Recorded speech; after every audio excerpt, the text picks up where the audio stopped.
the thing is, when you let go of that, when you understand that life can be unfair, there can be a recession, your company can choose to do layoffs, maybe it's unlucky because you develop cancer. Life isn't fair, but you can choose your battles. When you understand that, you can say, you know what, I don't assume the world is just, but because I can assume the world is not just, I can choose to play battles and do and specialize in domains where I have the advantage. Welcome to Brave. Learn from Southeast Asia's best tech leaders. Build the future, learn from our past, and stay human in between.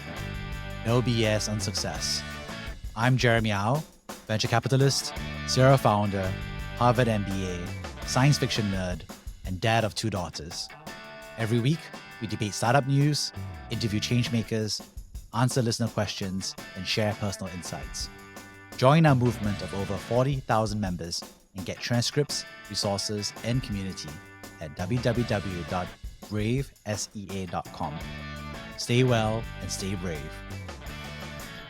Life isn't fair or easy. I want to kind of break this down for you. There is no such thing as karma. There's no such thing as good things happen to good people. It doesn't happen. We're describing a certain reality of times, whatever it is. But what we want to say is that life isn't fair, it isn't easy. And we've seen this before. We've seen injustice. Even today, there are people who are dying for no good reason whatsoever. War, conflict, famine, all of them were just unlucky to be born there and not born here. So we kind of know that. We know that the world is an unjust place. And we know that if you jump off a building, you will probably die from the fall. You know that if there's a hurricane hits the land, people will suffer. And we also know that the world happens as it is. There's volcanoes, there's conflicts and so forth. So I just want to be clear that even in our developed societies, it's not as if injustice ends in our societies. It still happens here. It's just that our societies that are more developed, there are more good people choosing to do good things. Good people choose to reward good people with good things. People choose to set up courts to punish bad people who do bad things. So we humans are choosing to work with each other in that societal contract to reward good behaviors and to punish bad behaviors. But I want to say is that even if society is trying to do that, doesn't mean that the world fundamentally is fair. The world is fundamentally unfair, which is why we created our justice system, we created the police, we created the military to protect us, because the world is not fair. So if you want to continue living in that fairy tale, that mental model will not work in your career, because there'll be politics, there'll be people who backstab you, there'll be freeloaders. My advice to you is just ditch that perspective, let it be, let it go. There's a wonderful fairy tale that I have with my kids at 4 years old and 2 years old. And I'll raise them in the world because I'll protect them as a family. But now you're becoming an adult and that you are professionals and you already started to see that for your own life, which is that bad people can do bad things to other people and good people by accident can still choose to do bad things to other people. And so just let go of that illusion. But the thing is, when you let go of that, when you understand that life can be unfair, there can be a recession, your company can choose to do layoffs, maybe it's unlucky because you develop cancer. Life isn't fair, but you can choose your battles. When you understand that, you can say, you know what, I don't assume the world is just, but because I can assume the world is not just, I can choose to play battles and do and specialize in domains where I have the advantage. And that's really important because you need to understand that it can be unfair in your advantage. So you understand that there's advantage, there's disadvantage. You need to pick the places where you're best at. And that lets you be able to advance in a career because then you're able to advance yourself. My advice to you is that you need to think to yourself that most self-help is self-serving. And a lot of people will give you the common wisdom about what it is. But you have to understand that whatever they say has their own incentives. And so what I really encourage you for you to be thoughtful about is that when you see a powerful person, you must be thoughtful about what they do, not what they say. For example, I met a lot of people, and I always say, I meet people and they're like, Jeremy, I don't want to do a Harvard MBA. And I'm like, why? And it's because I was on Twitter and people said that people with Harvard MBAs, they're arrogant, it's worthless, you can do something else better with your life. But then you look at it and you say, wow, a lot of the most powerful people in society today have an MBA, for example. So there's a difference between what people say versus what people do. And you are going to be in workplaces or governments, and they're going to say stuff, right, that they don't do. We know it. And some of you would choose to say, that's hypocritical, that's injustice, that is wrong. you can choose to do that. But my advice to you here is that you need to understand that this is the reality. And so when you look at the biographies versus the autobiographies of the most powerful business leaders, they are totally different. If you open up the Jack Welch, which is GE, if you look at his autobiography, he talks about what a wonderful leader he is and what a beautiful culture of collaboration and trust and so forth. But if you look at the biographies of this time for GE and so forth, they say that during his time, they would say that the leadership culture was ruthless, tough, toxic. Now, I'm not trying to say who's right, who's wrong. I'm not trying to say what the reality is. I don't know. I was not part of GE. But there's a gap between an autobiography that you write about your own story and what lessons I took away to create my own leadership journey versus me as an independent, hopefully objective journalist writing their story about GE. There's a difference in incentives. And so I think you just have to be aware of that there's a difference between what people do versus what they say. And you have a choice to either say that's not something I want to do, or you can choose to look at it and say, I understand this is the reality of the world. Okay? And of course, is that when you do that, you then unlock the ability for yourself to own your own power. You will become powerful in your department, in your team, in your company, your financial resources, your status resources, your all those things.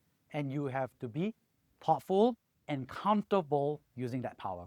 Because when you're comfortable using that power, then you are able to understand that it is a privilege. There is a way for you to obviously help other people along the way, but you have to play by those rules that actually exist in society, not the idealist utopian that doesn't exist. And so by owning your own power, by being able to exert power, by being comfortable with the concept that you are a powerful person, that you will become a powerful person in your whatever domain it is, and that you're willing to use that power to get what you want, then you are able to choose whether you want to be a small fish in a big pond or a big fish in a small pond. And Malcolm Gladwell does a great job talking about some of the career decisions that you can make. For example, right now, you're a small fish in a big pond. You're one of many, and one of the benefits of being a small fish in a big pond is you get to learn from other people. You get to learn from the peers, you get to belong to a crowd, you can conform, you can freeload, but you can relax. But there's a place for you to learn. And some of you, and many of you, would choose to join big companies like the banks, investment banks, the consulting firms, because you want to be a small fish in a big pond. You want to learn from them. And then some of you would choose to take that knowledge and become a big fish in a small pond. You're going to differentiate. You're going to focus on a field that nobody else does because nobody else dares to do it. Nobody else dares to set up a swim school for kids in Singapore. Nobody else is willing to build this or that or quantum or AI or whatever it is, but because it's a small pond, very, very few people are doing it. And then you become a big fish in that small pond. Some of you move to San Francisco or New York, and then you become a small fish in a big pond because you want to learn from that ecosystem. And then some of you would then take back those learnings and return to Singapore, and then you'll become a big fish in a small pond. And if you look at my own career, I've done some of those moves myself. So after undergraduate, I became a consultant. I was a small fish in a big pond, and I learned from the database, the knowledge materials, what makes a good company, what are the things I want to do. So I learned, and I took that time. And then eventually I went off to build my own companies where I was a big fish in a small pond. And then after a while I was done, then I went back to do my Harvard MBA, and I became a small fish in a big pond again to learn from them. And then after that, I returned to Singapore, where I have a different status. There are very few Harvard MBAs in Singapore. In Boston, there are a lot of Harvard MBAs. And so now I'm a bigger fish in a smaller pond. So there are different aspects that you have to think to yourself. And there are moments and different domains that you can switch between those things, different life stages, and you just need to be thoughtful about that. And it's okay to be a small fish in a big pond. It's okay for you to do your apprenticeship, whatever it is, in a finance institution or consultancy, as long as you know that's what you're doing. And if that is the rest of your life and you're comfortable in it, then let it be. That's okay. No harm, no foul. And then some of you will be in a small fish in a big pond and you feel that it sucks, that you want to become a big fish. So buy your time, understand your patience, and then figure out that toggle between it. And sometimes some of you will end up in a big fish in a small pond, and then you realize that the bond is too small, too weak, too shrinking. And so then you may choose to change your career. So I met founders who were a big fish in a small pond, and then they gave up to join a company and figure out the next stage of their life, raise their kids, and then get ready for what they want to do in the future. And so when you think about your career and a lot of the decisions, you need to think about the two frameworks, outside in and inside out. Now, when you and I think about business, a lot of us will think about the outside in approach. And this is what I call the consultant approach. The total market size is this, and the trends are good. And therefore, these are the competitors in the space, and my company is very good competing against them. And therefore, these are the things that we need to do as a company to achieve those goals. And this is my role as part of that company to achieve those things. So there's outside in. These are the data from the world that is rippling through your system. And there's a good way to think about it. There's a structured way for you to think about that business.